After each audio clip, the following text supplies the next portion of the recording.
Uganda lifestyle akati kakati Bujingo tapowa Bujingo alina obubaka bwayogedde ng'aweereza sayiti emu ensonga zino none ebintu binene byabadde ayogerako si asoose okuba nga abyogera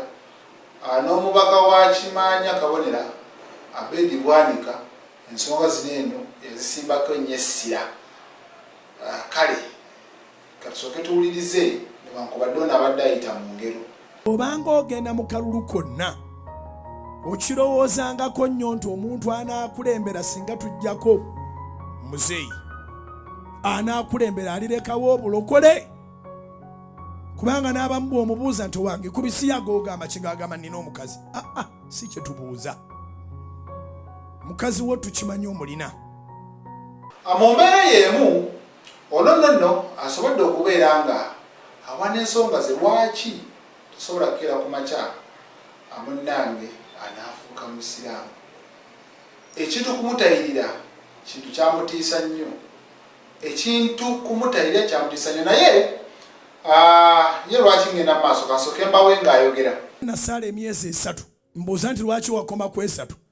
baŋŋamba nti nga sinnabakomolebwa ku 3 awo Allah takyampulira awulira Oluganda omwezi gumu n'awulira Oluganda emyezi 2 nga bw'osoma obusiraamu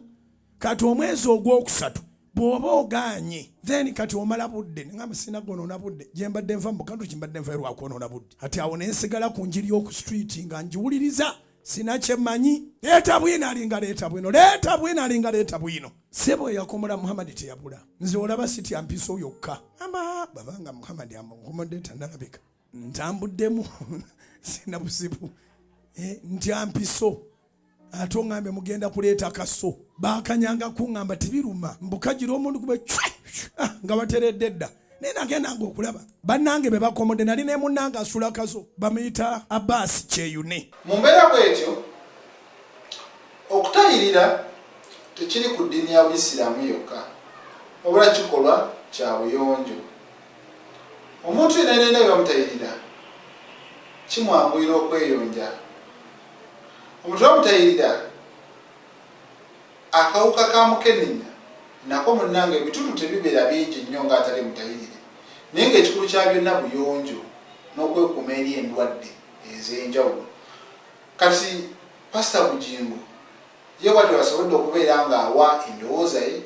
lwaki eddiini y'Obuisiraamu asobola okubeera munnange ng'agiyita bbali kati simanyi oba bwe twogerera omusajja oyo si mukomole kati simanyi oba yabadde akubiriza abantu butakomolwa kubanga kituufu bantu bangi nnyo bakula nga mu buto tebabatayiridde olinga aga omwana wange tayiwa omusaayi n'ebirala naye munnange wakati mu kukula wesanga nga mu busajja bwabwe awezeza emyaka musajja myaka 2, 3, 4 naddayo oba n'agenda ne bamutayirira kati ekyokutayirira tekikyali ku Busiraamu bwokka wabula kikola kya buyonjo mu mbeera emu oba endala bwebityo eyasooka okusalibwa essande 3 tava wansi neŋŋamba basooka Abbas Pascal Kyeyune ali awo kaso akyali mulamu ne muŋŋendayo omulaba naŋŋamba Bujingo yampitanga Loosiyo naŋŋamba Loosiyo ng'olw'amagulu agakoze ati atambulira mu leesu neŋŋamba kale bwe banga yeddiini entuufu bandage yakomola mukama wange bwe bandage yakomola Muhammad nja gguma giri tateyinkana geyeena n'olwaleero bwavaayo sheeka n'alangirira nti yazudde aya nga gundi akomola Muhammad aba akoze kubanga naye obuzibu bwe bwali girita yagaana